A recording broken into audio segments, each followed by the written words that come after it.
Maayong adlaw mga igsoon, usa ka maayong adlaw nga gihatag kanato sa Ginoo karon nga makapadayon na usab kita sa pagtuon sa iyang pulong.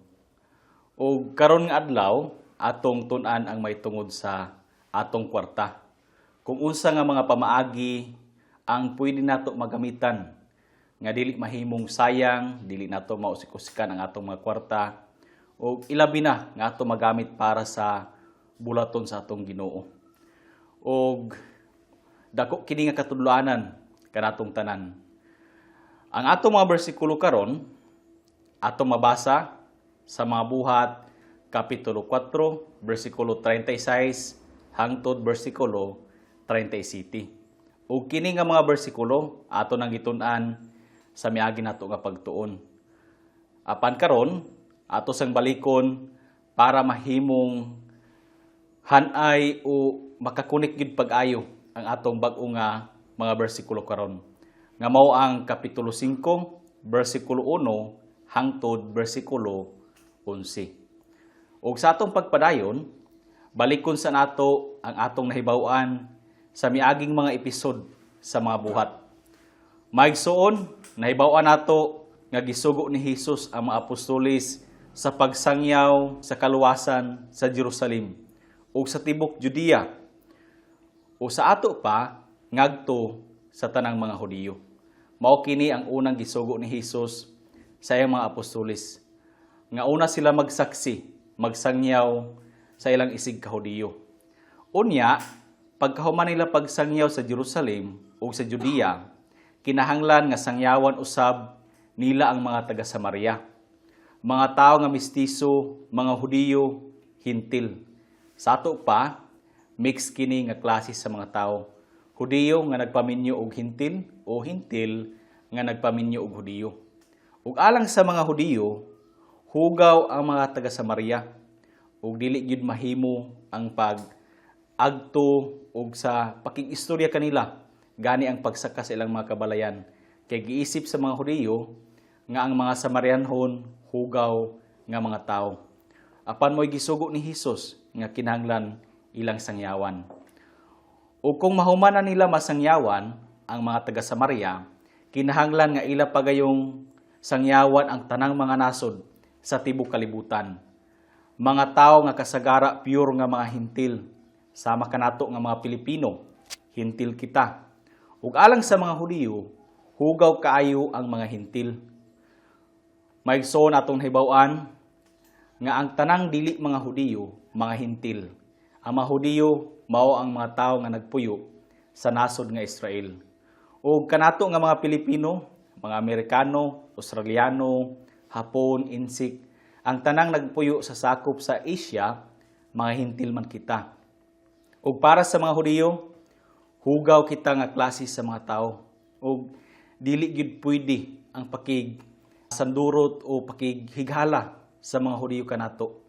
Apan mo'y gisugo ni Hesus nga dili ra ang mga Hudiyo ilang sangyawan, kundili ang mga Samarianhon, ang mga hintil, ang tanang mga tao sa tibuok kalibutan.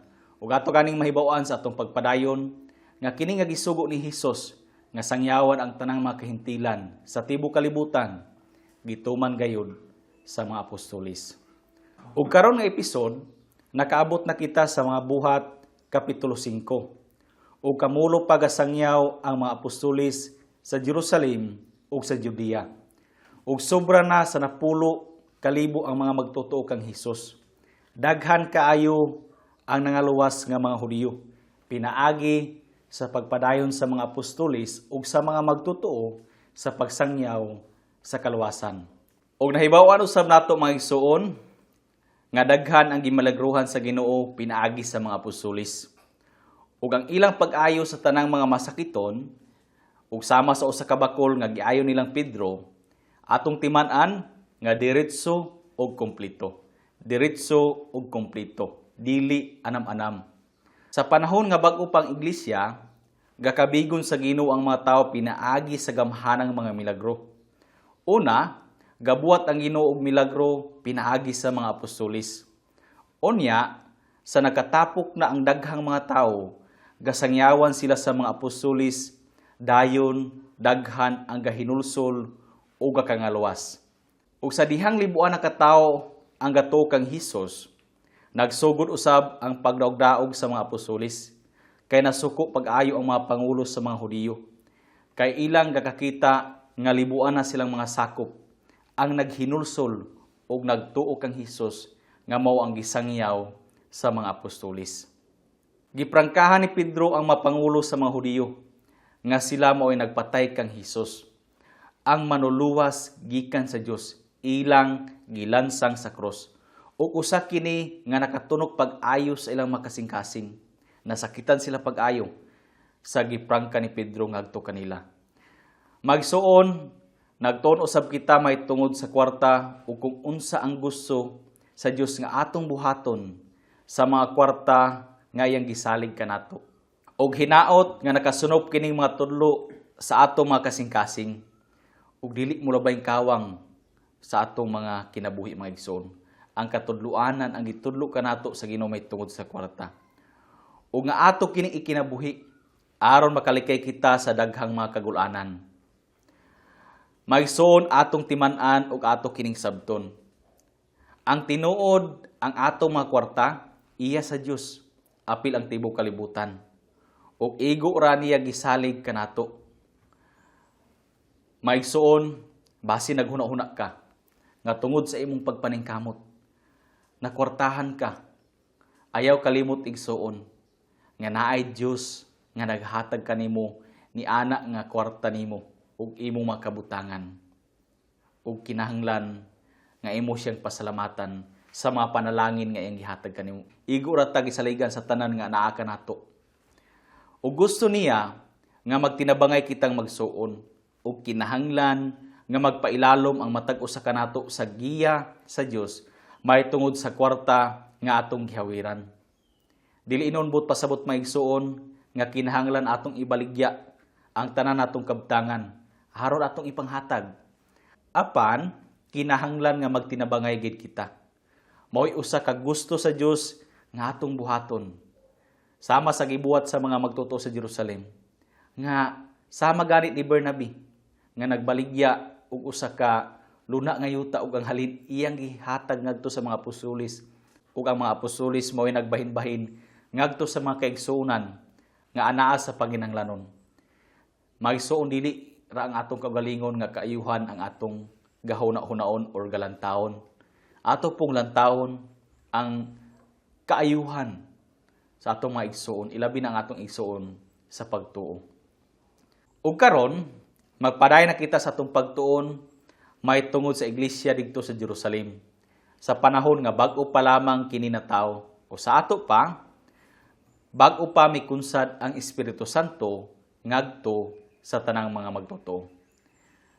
Sa atong pagpadayon, magbasa kita sa mga Buhat kapitulo 4 bersikulo 36 hangtod bersikulo 37. Dayon isumpay day nato ang atong bag-o nga bersikulo nga mao ang kapitulo 5 bersikulo 1 hangtod bersikulo 11. Busa si Jose nga gianggaan sa mga apostolis og Bernabe nga ang kahulugan anak sa pagdasig nga usa ka libihanon nga taga Sipro.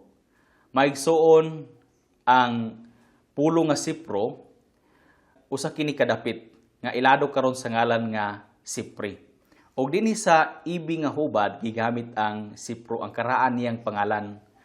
Og karon ato makita gani sa mapa nga ang ngalan ini karon Sipri. Bersikulo 37.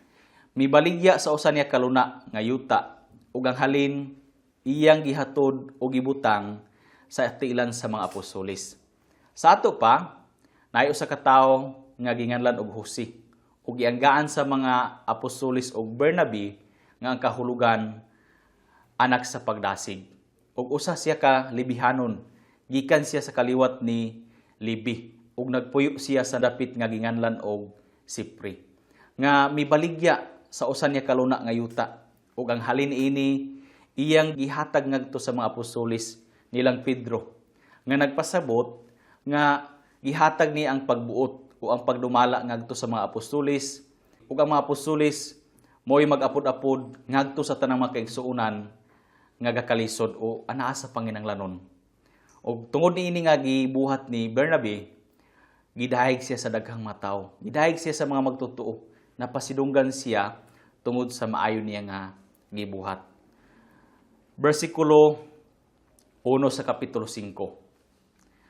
Apan diay usa ka tawo nga ginganlan og Ananias, nga uban siyang asawa nga si Safira, nagbaligya og katigayunan. Ug uban sa kasayuran sa iyang asawa, iyang gikwaan ang halin, ug bahin lamang sa halin ang iyang gidala o gibutang sa tiilan sa mga apostolis. Sa ato pa maigsuon, naay magtiayon nga ginganlan og Ananias o si Safira, nga mibuhat usab sama sa gibuhat ni Bernabe, nga mibaligya sa ilang katigayunan. Wala kita masayad mga igsuon kung unsa ang ilang tumong sa ilang pagbaligya sa ilang katigayunan. Basin gusto usab nila nga mapasidunggan sama kang Bernabe. Og maigsoon wala kita masayad kung unsa nga katigayunan ang ilang gibaligya. Basin yuta, basin balay, basta ang klaro nagbaligya sila og katigayunan nila ug ang halin ila usab nga gihatag ngadto nilang Pedro, ngadto sa mga apostolis. Ug nag-ingon sila nga gihurot nila sa paghatag ang halin. Apan ang tinuod, ilang gikwaan.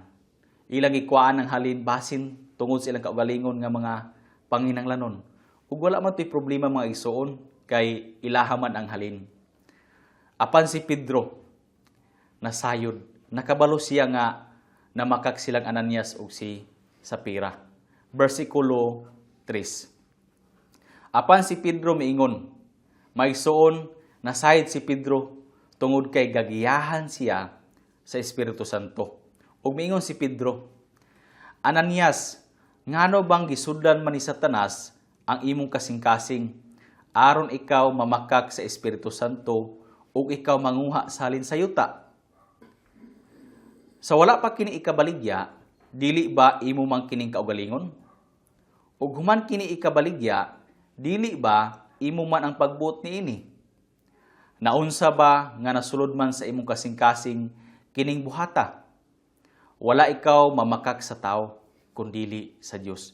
Giignan siya ni Pedro, wala ikaw mamakak kanako, kundili ang imong gibakakan mao ang Dios.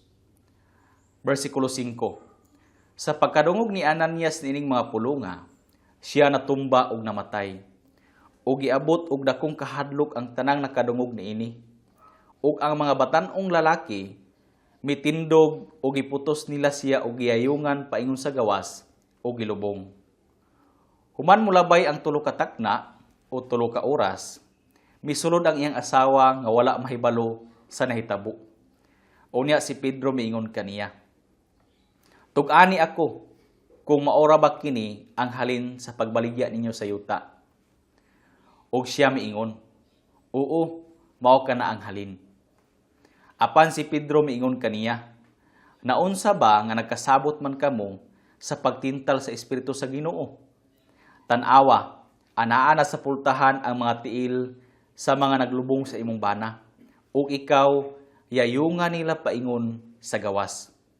Ug diha-diha natumba siya sa tiilan ni Pedro ug namatay. Sa pagsulod sa mga batan-ong lalaki, ilang nakita siya nga patay na. O giayungan nila siya paingon sa gawas o gilubong tupad sa iyang bana. O giabot og dakong kahadlok ang tibok iglesia ug ang tanang nakadungog niini nga mga butanga. Kuyaw kaayo ang gibuhat sa Ginoo nilang Ananias ug ni Safira. Ipatay sila sa Dios tungod sa ilang pagpamakak. Ug tungod ini nga nahitabo, giabot og dakong kahadlok ang mga magtotoo sa Jerusalem. Bisan ang tanang mga tao nga dili magtotoo, nahadlok sa gibuhat sa Dios nilang Ananias ug ni Safira nga gipatay niya. Sa ato pa, sumala sa atong nahibaw-an sa miaging episode, nagbaligya si Jose nga taga Sipre ug yuta ug iyang ihatag ang halin ngadto sa mga apostolis para ihatag sa mga igsuon nga may kakulangon.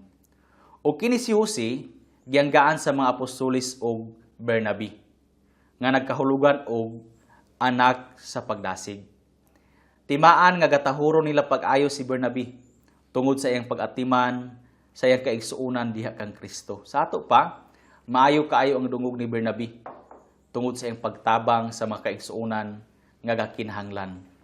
O gadahigon siya sa mga tao tungod sa maayo niya nga gibuhat. Og diay usa ka tawo nga ginganlan og Ananias nga uban siyang asawa nga si Safira. Nagbaligya usab og katigayunan. Basi naibog silang Ananias kang Bernabe kay gatahuron siya. Busa miawat sila kaniya ug anausab sila gibaligya nga katigayunan. Dili klaro kung unsa ang ilang tuyo, kung unsa ang naa silang kasing-kasing. Apan pagkahuman nila ibaligya ang ilang katigayunan, gikuhaan nila ang halin ug bahin lamang sa halin ang ilang gidala ug gibutang sa tiilan sa mga apostolis. Maigsoon, dili unta kini problema kay ila man ang halin, bisan ang katigayunan ilahaman. Apan ang problema mao ang ilang pagpamakak kay nagpatuo sila nga gihurot nila paghatag ang tibok nilang halin. Bisan kun ang tinuod ilang gikuan, mao ang dakong problema kay wala sila mutug-an sa kamatuoran na makakhinuon sila ug nag-ingon nga gihurot nila paghatag ang tibok nga halin. Pinaagi niini nga gibuhat nilang Ananias, nagpasulod sila korupsyon diya sa iglesia. Gikurap nila ang pagtinabangay sa mga igsuon o gikurap nila ang balaan og maayo nga pagpanghatag sa mga kaigsuonan sa ilang kwarta ngadto sa Ginoo. Sa ato pa mga igsuon, ilang gihugawan, ilang gimansahan ang maayong dungog sa pagtinabangay sa mga igsuon diya sa Jerusalem tungod sa ilang pagpamakak. Naghatag silang Ananias og kwarta apan para lamang mapasidunggan sila. Dili para makatabang sa gakalisod nga mga igsuon ug dili alang sa himaya sa Ginoo. Kay gusto nila nga sila ang mapasidunggan, sila ang madahig sa mga tao ug dili ang Dios. Apan hibaw-an ni Pedro ang diha silang kasing-kasing nilang Ananias. Kay gigiyahan man siya sa Dios. Busa gibadlong ni Pedro si Ananias. Ug pagkadungog ni Ananias sa giingon ni Pedro, diretso siya natumba ug namatay. Gipatay siya sa Dios mga igsuon. Mga igsuon, ato kining klarohon og sabto nato pag-ayo. Dili problema ang paghipos nilang Ananias sa ubang bahin sa ilang halin kay ila man to. Ang problema mao ang ilang pagbakak ug ang ilang pagpakarong ingnon. Kay imbis miapil sila sa pagtinabangay sa mga magtotoo, gihugawan hinuon nila ang iglesia, pinaagi silang pagpamakak. Maigsuon, wala isugo sa Dios kanato nga kinahanglan ibaligya sa mga naluwas ang ilang mga yuta o ang atong mga yuta o ang atong mga katigayunan. Ilahara to nga gusto, ilalom sa giya sa Espiritu Santo. Og dili tungod kay gipugos sila. Maigsoon ang gibuhat sa mga magtotoo sa Jerusalem, sama kang Bernabe, nga nagbaligya og usa ka lunang ayuta. Ilahara man to nga kabubuton, ilalom sa giya sa Ginoo. Ug wala sila gipugos. Mo ilang kagustuhan nga makatabang sila sa mga kaigsuonan nga anaa sa panginahanglanon. Maigsoon adunay pangutana. Unsa karon sa atong panahon? Kung naay maghatag apan mamakak may tungod sa iyang gihatag, patyon ba siya sa Dios nga sama sa gibuhat niya nilang Ananias? Ang tubag mga igsuon, ambot kaha. Ang ginuuray mo'y nasayod. Pero basin dili, depende ra sa Ginoo. Basin patyon niya o basin dili, ang ginuuray na hibalo. Basin ipatay sa Dios silang Ananias kay bag-o pa ang iglesia sa kalibutan. O dili siya gusto nga makurap. Maigsuon, niya ang tambag alang kanatong tanan. Kung maghatag kita sa atong mga offering, diha sa simbahan, buhato nato sa kinasing-kasing. O dili aron makapasigarbo o mapasidunggan kita. Maghatag kita sa atong mga offering, isip halad og pagsimba ngadto sa atong Ginoo nga nagpakamatay alang kanato. Himuon nato kining oportunidad sa atong pagsimba nga makaingon kita, Ginoo, ani ang akong halad. Salamat sa imong pagsakripisyo kanako. Salamat sa imong pagbayad sa akong sala. Daghan ang mga tudlo sa Ginoo sa iyang pulong may tungod sa paghatag og kwarta ug magtuon sa kita sa uban niini. Una, kung naa kita igsuon sa pagtuo nga gakalisod, gusto sa Ginoo nga tabangan nato o giyahan kita niya kung unsay atong makatabang kaniya. Ang pagtinabangay usa nga gitudlo sa Ginoo nga magamitan sa atong kwarta ug sa atong mga abot. Maigsoon usa kini ka pamaagi nga magamitan nato sa atong kwarta. Kung naay mga igsuon nga gakalisod, kung gigiyahan ka sa Ginoo, tabangi siya nga malipayon ug matinud-anon. Kay gusto kini sa Ginoo nga atong buhaton. Sunod, gitudluan usab kita sa Ginoo sa pagdala sa atong mga offering panahon sa pagsimba.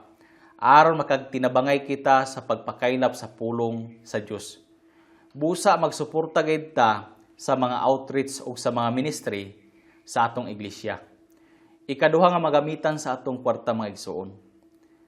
Manginlabot kita, moapil kita sa pagsuporta sa bulaton ni Ginoo. Diya sa atong iglesia, sa pagpakaylap sa pulong sa Ginoo, sa maayong balita, sa kaluwasan. Pinaagi sa atong kwarta, makaamot kita gasolina, makapalit kita mga maintenance sa mga motor, nga gagamiton para sakyan, sa paglakaw, sa pagsangyaw sa kaluwasan, ug uban pa nga mga kinanglanon sa atong iglesia. Usa kini ka maayo nga gabuhaton nato nga ang atong kwarta mahimong mapuslanon para sa kahimayaan sa Ginoo. Ang matag iglesia, obligasyon usab nila ang pag-atiman sa ilang building ug pagpalit sa mga kinanglanon niini. Busa magtinabangay gihapon kita niini. Pananglitan maigsuon kung naay mga guba nga mga microphone, kung unsang makakulangon sa simbahan o sa iglesia, kung naay kinanglanon nga paliton, kini nga kwarta nga atong gaihatag, atong gaigahin sa matag simana sa atong pagsimba, magamit man para sa bulaton sa Ginoo. Nga siya ang madaig, nga siya ang mapasidunggan, ug dili masayang ang atong paghatag. Maigsoon, basahon sa nato ang ubang tudlo sa atong Ginoo, may tungod sa atong paggamit sa mga kwarta nga gihatag niya kanato. Magbasa kita sa Mateo kapitulo 6, versikulo 2 hangtod versikulo 4. Busa sa diyang maghatag ikaw og limos, ayaw pagpatingog og trumpita sa imong atubangan. Sama sa gihimo sa mga tigpakarong ingnon, sama sa mga parasiyo, diya sa mga sinaguga ug diya sa kadalanan, aron sila daygon sa mga tawo. Sa pagkatinuod, sultihan ko kamo nga sila nakadawat na sa ilang ganti. Apan kung maghatag ikaw og limos, ayaw pahibalua ang wala nimong kamot sa gibuhat sa tuon nimong kamot. Aron matago ang imong limos ug ang imong amahan nga nagtan-aw kanimo sa tago, maganti kanimo. Sa ato pa maigsoon kini nga bersikulo, mao kini ang paagi sa mga parasiyo silang paghatag. Kung maghatag sila diya sa mga kadalanan ug sa mga sinaguga, sa mga pobre, magpatingog sila og trumpita para mahibahuan sa tanang mga tawo nga aduna sila gitabangan ug para daygon sila sa mga tawo. Ug miingon si Hesus nga nadawat na nila ang ilang ganti tungod kay sila ang ipasidunggan sa mga tawo ug dili si Hesus. Maigsoon prinsipyo sa Ginoo. Kung maghatag kita, kung unsang gibuhat sa atong tuong nga kamot, dili nato ipahibalo ang wala. Kung unsang gibuhat sa atong wala nga kamot, dili nato ipahibalo ang atong tuong kamot. Ngabot pasabot, dili nato ipanghinambog. Dili nato ipasigarbo ang atong paghatag. Dili nato kinanglan nga atong iistorya sa atong mga kauban, ubisan gani sa atong suod nga higala. Kay ang Dios nga naglantaw kanato, nga naghatag sa sekreto, nga matinud-anon ug kinasingkasing maganti man sa atong ibuhat. Apan ingon ni Hesus, kung maghatag kita og kwarta, dili nato pahibaw-an sa mga tawo. Maghatag kita sa tago, sa katuyuan lamang nga matabangan kadtong nagkinahanglan ug mahimaya ang atong Ginoo. Mo'y atong tuyo sa atong paghatag nga ang Ginoo mo'y mahimaya, mo'y mapasidunggan sa atong paghatag. Hinuon, kung minyo ka, maayo kong ipahibalo ang imong pares, ang imong bana o imo bakang asawa. Ug magkasabot mo, may tungod sa inyong pagpanghatag, kay usaman mo kalawas. Sa ato pa, kung ikaw minyo, ikaw nga bana o asawa, kinahanglan nga magkasabot mo sa inyong paghatag. Kay usahay mahimo kining haway. Maayo kung magkausa ang inyong kasing-kasing, ang inyong huna-una kay usa ka mo kalawas kung naamoy tabangan. Kinahanglan nga magtabang mo nga tinud-anay o kinasing-kasing. O kung pananglitan, kung emergency, nga wala ang imong asawa o bana baka, nga nay kinahanglanon gyud nga tabangan, mahimo man nga imong tabangan ilalom sa giya sa Ginoo sa imuha. Importante nga gatabang ka nga kinasing-kasing. O pwede ra nga imo rang ipahibalo ang imong pares kung makauli ka sa inyong balay. O kung maghatag kita maigsuon, pwede mo ingon kita sa atong kasing-kasing. Ginoo, salamat kaayo kay nakatabang ko nining imong mga anak, nga akong mga igsuon usab. Imo man ang tanang himaya. Pwede ingnon nato niini maigsuon kung aduna kitay matabangan. Ang atong pagpanghatag, usa kadako natong pagsimba kang Hesus. Kung ingon niini ang imong pagpanghatag, naa kay langitnon nga premyo sa unahan gikan sa atong amahan. Gatigom ka og langitnon nga bahandi ngadto sa langit alang sa imong kaugalingon. Kung ikaw usa karon nga igsuon nga gapanghatag nga tinud-anay o kinasing-kasing, pinaagi sa imong kwarta, imo namang gaipauna ang imong premyo ngadto sa langit. Unya sa imong pag-atubang sa atong Ginoong Hesukristo, madawat nimo ang ganti, ang premyo nga iyang giandam alang kanimo. Magbasa pa kita sa usa pa ka bersikulo nga gatudlo gihapon may tungod sa kwarta ug sa atong paghatag. Basahon nato ang ikaduhang Korinto, kapitulo 9, bersikulo 6 hangtod bersikulo 8. Karon, timan kini. Siya nga nagpugas og diutay, muani usab og diutay. Siya nga nagpugas og daghan, muani usab og daghan. Ang matag usa maghatag sumala sa kabubuton sa iyang kasing-kasing, dili sa pagpanuko o ingon nga pinugos. Kay gihigugma sa Dios ang naghatag nga malipayon. Maigsuon kung gahatag kita, kinahanglan gikan gyud sa atong kasing-kasing. Dili sa paagi nga gaduha kita o pinugos. Kinahanglan nga dili mugot ang atong mga naong. Dili hiwi ang atong mga baba kung gahatag kita og kwarta para sa Ginoo. Kay ang Ginoo nahigugma sa malipayong gahatag. Bersikulo 8. Ug ang Dios makahimo sa paghatag sa tanang panalangin nga naghingapin nganha kaninyo. Aron kamo makabaton kanunay og igo sa tanang butang, madagayaon alang sa tanang maayong buhat. Maigsoon ang Dios man mo'y gabalos kanato sa atong pagkamaghihatagon. Ang atong gihatag pulihan sa Ginoo mas pilo-pilo pa, naghinubra og dili gani kita makulangan sa matag adlaw sa tanan natong mga gikinahanglan. Maigsoon kung ang magpupugas magtanom og diutay rang binhi, diutay usab ang iyang maani. Kung usa ra ka gantang ang iyang gipugas, gamay ra usab ang iyang maharbis. Apan siya nga nagpugas og daghan, muani usab og daghan. Kung 5 ka gantang ang iyang gipugas, daghan usab ang iyang maani. Usa kini ka prinsipyo para sa mga mag-uuma. Ang magpugas og diutay, diutay usab ang iyang maani. Ug sama po niini ang prinsipyo sa Dios alang sa atong pagpanghatag. Kung dili kita gapanghatag, basin matiman nato nga dili usab daghan ang ihatag kanato sa Dios. Kay diutay ra o zero ang atong gipugas. Basin matingala ka maigsuon nga nganong nisamot ka sa pagkalisod. Basin tungod kay kulang ka niini nga bahin, dili ka kabalo mohatag para sa Ginoo, para sa iyang bulaton. Apan ang mga igsoon nga hilabihan ang ilang pagkamagihatagon, makita nato ilang kinabuhi nga gipanalanginan sila pag-ayo sa Ginoo. Apan kung maghihatagon ka, basing gani maparehas ka sa sandayong nga gaagasan panahon sa ting-ulan ug paagasan sa Ginoo ang imong kinabuhi ug mga kwarta ug mga abot nga makapadapat nimo sa mga kinahanglanon sa imong makaigsuunan nga anaa sa kalawad-on ug makapadapat usab nimo sa ubang trabaho sa Ginoo ug sa mga kinahanglanon sa imong pamilya. Maigsuon, nag-ingon ang Dios nga sa dili ka pa maghatag og kwarta, kinahanglan nga magdesisyon ka. Sumala sa kabubuton sa imong kasing-kasing, gikan gyud sa imong kasing-kasing igsuon. Dili sa pagpanuko, dili sa pagduha-duha. O ingon nga pinugos.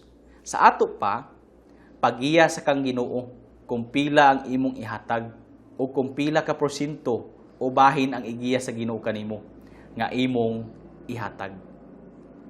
Kinanglanon mga igsoon nga imong yung pamalandungan, imong hunaon ang imong paghatag. Ug basin giyahan ka sa Ginoo nga 15% ang imong ihatag gikan sa imong kinitaan o mas labaw pa ug maayo ka na mga igsoon nga atong buhaton. Apan maghatag kita nga kinasingkasing gayud ug alang sa kahimayaan sa Dios. Mao'y usa nato katuyo ug tumong nga ang Dios mao'y mahimaya. Ug kung maghatag ta, maghatag kita nga malipayon, kay gihigugma sa Dios ang naghatag nga malipayon. Ingon ang Ginoo nga makahimo siya sa paghatag kanato sa naghingapin gayud nga panalangin. Naghingapin nga panalangin sa ato pa nang hinubra nga panalangin. Aron makabaton kita kanunay sa igo sa atong kinahanglanon alang sa tanang butang para magmadagayaon kita sa tanang maayong buhat. Makapanghatag kita ug masobra kay sa atong madahom. Kay ang tumong sa atong kasing-kasing mao ang pagmaabundahon sa tanang maayong buhat alang sa kahimayaan sa atong Ginoo. Gusto sa Ginoo nga ang matag usa kanatong iyang mga anak magpugas og dako pinaagi sa atong pagbahin sa atong makita ug mga abot para sa iyang mga trabaho. Apan naay mga igsuon nga gigasan niya og espirituhanon nga gasa sa pagpanghatag o gapanghatag sila og mas dako. Ang ngalan ining espirituhanong hiyas, hiyas sa paghatag o katakos sa paghatag. Og usa si Bernabe nga mura gigasahan aning hiyas sa paghatag. Ug daghan ang mga igsuon nga anaa sila espirituhanon nga hiyas sa paghatag. Kung usa usab kini nimong hiyas igsuon, usa kini ka challenge kanimo. Panghatag nga walay pagtagad sa gihatag sa uban. Kung gamay ra ang gihatag sa imong mga kauban sa iglesia, apan ang imo dako, pasagdi lang. Gamita ang imong gasa sa walay pagluya o pagka-discourage, kay dako nga gasa kanimo gikan sa Ginoo ang imong hiyas sa pagpanghatag.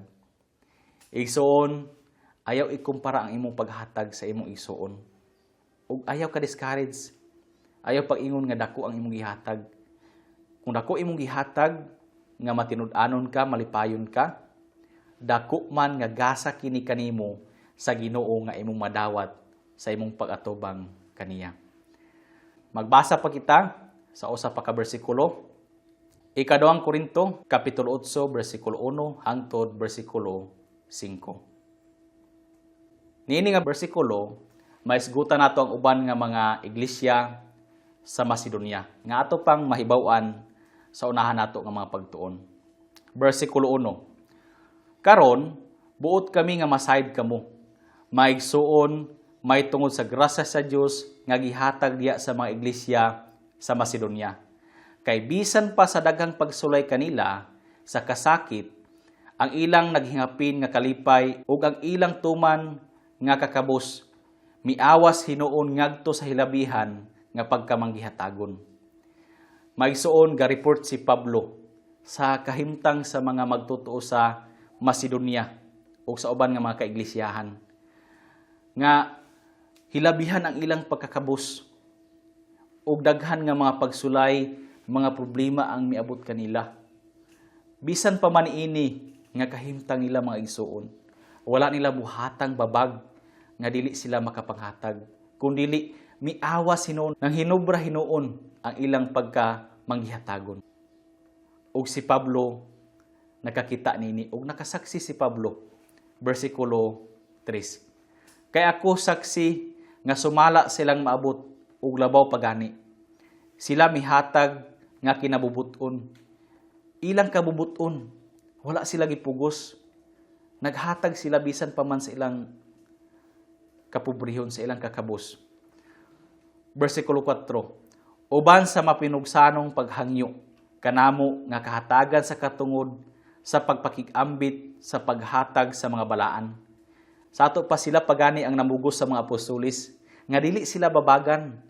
Hatagan sila katungod, nga makatabang sila sa mga balaan, sa trabaho sa Ginoo.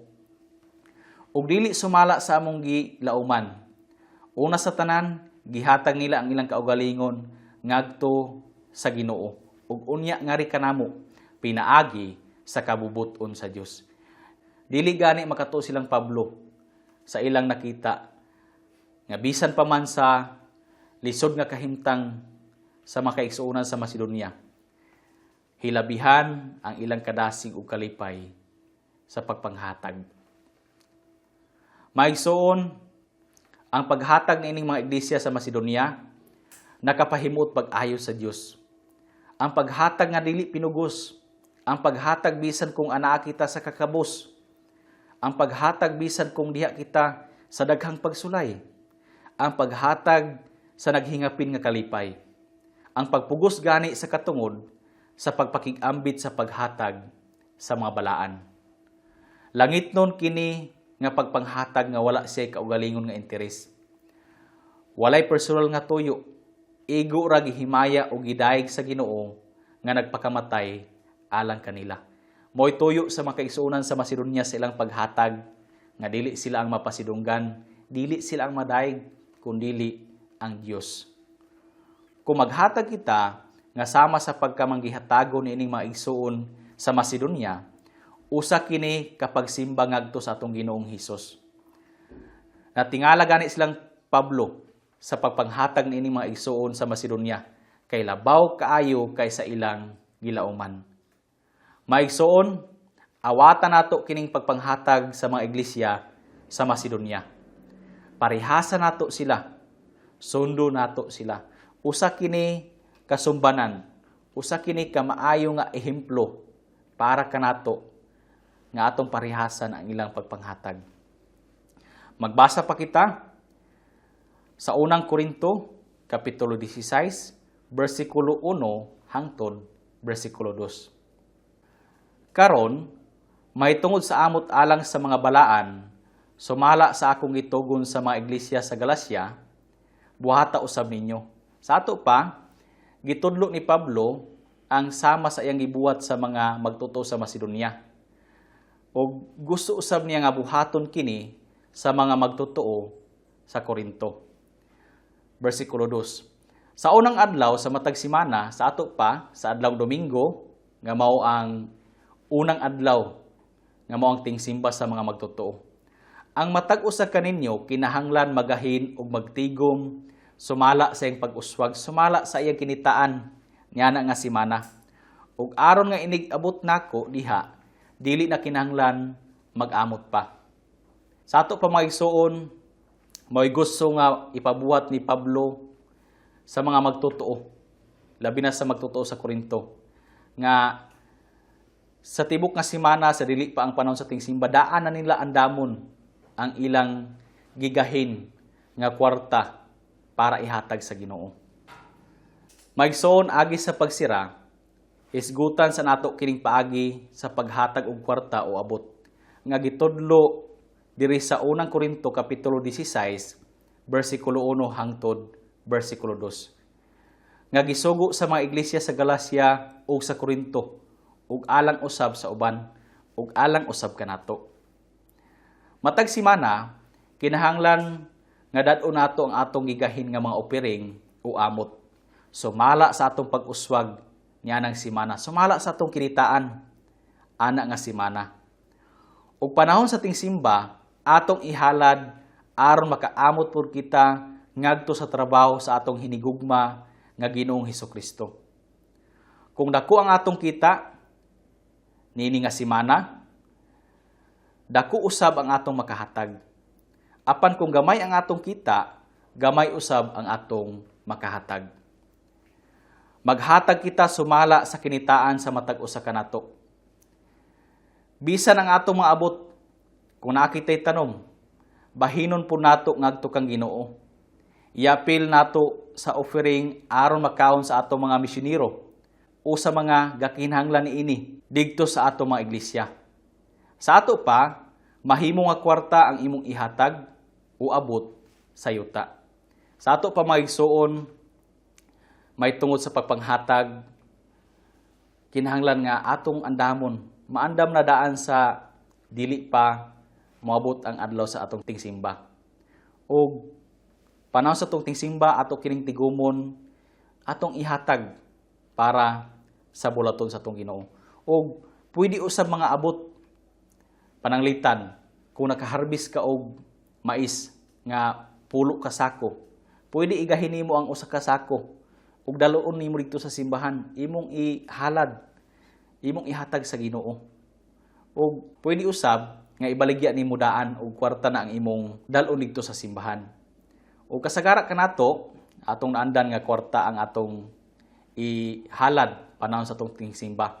Apan mahimo gid mga igsuon nga mga abot or mga mananap ang atong ihalad sa atong Ginoo. O kini mapuslanon man para sa iyang bulaton. Sa panahon sa pag-offering, diya sa atong mga iglesia matag semana, maayo kung magbasa ang magawali og bersikulo may tungod sa paghatag. Ug naay gilista nga mga bersikulo sa atong homework nga inyong makita unya nga maayong basahon panahon sa tig-offering. Ug pagkahuman sa pagbasa sa bersikulo, isuroy ang mga sudlanan aron hulugan sa makaigsuonan sa ilang offering. Ug pagkahuman sa paghatag, maayo kung naay igsuon nga magampo aron sa pagpasalamat sa Ginoo alang agtong kwarta ug abot nga atong gibalik kaniya. Mga magawali, para kanato kini nga mga magawali o mga pastor o mga pangulo diya sa mga kasimbahanan. Makita ninyo ang ubang mga bersikulo may tungod sa paghatag sa atong homework.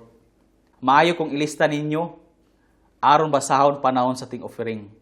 Pwede usab nga inyong picturean kung naamoy cellphone. Panahon sa ting offering, mahimo nga inyong basahon ang usa o duha niining mga bersikulo. O i-explicar apan dali ra ang pag-explicar aron dili malangan ang panimbahon. Dili kinahanglanon mga igsoon nga taas ang atong imensahe. Ang importante nga atong makatudlo ang tumong, ang tuyo sa atong paghatag. Nga nagbasi, nga nagsumikad gikan sa pulong sa Ginoo. Labaw sa tanan mga igsoon, buhaton nato ang atong pag-offering nga higayon sa pagdaig ug pagsimba sa atong Ginoo. Usa kini kapaagi sa atong pagsimba ug pagdaig sa atong Ginoo mga igsoon, ang atong paghatag. Ug pasalamatan nato si Ginoo nga makaapil kita sa trabaho sa pagpakaylap sa iyang pulong. Pinaagi sa atong paghiusa sa pagpanghatag ug daghan ang maluwas. Pinaagi niini nga kwarta mga igsoon nga atong gaihalad sa simbahan diya sa atong mga iglesia. Daghan pa ang mahimong maluwas tungod sa imong kwarta nga imong gihatag. Ug mahimo natong igsoon sa pagtuo ug mauba nato sa gingharian sa atong Ginoong Hesukristo ngadto sa langit ug bisan pa man sa iyang paghari uban sa tanang mga naluwas uban kanato dinhi sa kalibutan sulod sa usa ka libo ka tuig ug hangtod sa kahangturan. Maigsoon, inyo makita ang mga bersikulo sa atong screen ug mao kini ang atong homework. Palihog, ilista ninyo kini kung naka mo yung mga notebook diya. Ipagawas ang inyong ballpen ug notebook ug palihog ilista ninyo kini. Kung naa mo yung mga cellphone, pwede ra nga inyong picturean. O mga bersikulo kini para sa pag-offering nga pwede basahon sa mga magwawali diya sa matag kasimbahanan. Ug maigsoon atong timan-an nga atong topic karon naghisgot may tungod sa atong kwarta o makabtangan nga gihatag kanato. Ug dili nato kalimtan nga igo ra kita mga sinaligan. Ug unta atong nahibaw-an ang mga pamaagi nga pwede nga atong magamitan sa atong mga kwarta nga mahimong mapuslanon nga ang Ginoo mao'y mapasidunggan ug mahimaya. Mao ra ang atong pagtuon karon nga adlaw. Daghang salamat sa iyong pagpaminaw ug hangtod sa sunod nga episode. Daghang salamat.